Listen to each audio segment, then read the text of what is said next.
How to create products in the product library in HubSpot. In order to do that, you first need to head over to your HubSpot and click on Sales. After that, you can see right here all of the things that you can do.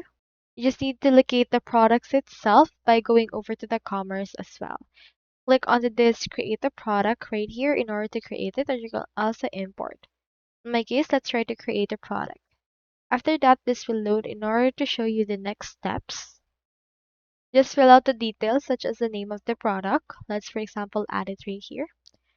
Also, input right here other options such as SKU, product description, the product type, as well as the billing details right here. You can also input unit price for this case.